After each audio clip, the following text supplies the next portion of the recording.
चंद साल पहले सिर्फ पूरे पाकिस्तान में जो हुकूमत पाकिस्तान का जो कंट्रोल था वो सिर्फ फार्मा सेक्टर पे था।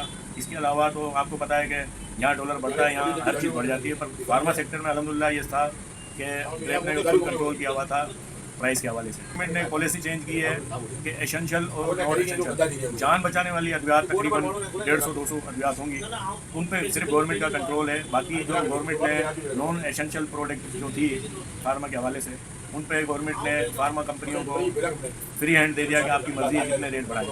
तो इससे ये फ़र्क पड़ा है कि मतलब गरीब आदमी की पहुंच से दवाइयाँ बहुत दूर हो चुकी हैं। हमारे मुल्क में अल्लाह ताला हमारे मैन्युफैक्चर को भी हिदायत दे कि इतने रेट बढ़ाएंगे जो आवाम की पहुंच में हो। तो गवर्नमेंट को चाहिए कि जो पुराना जो सिस्टम था, मतलब प्राइस के हवाले से रेट कंट्रोल करती थी, एसेंशियल प्रोडक्ट के साथ साथ नॉन एसेंशियल प्रोडक्ट पर भी प्राइस का कंट्रोल होना चाहिए, जिससे प्राइस इंशाल्लाह नीचे आएगी।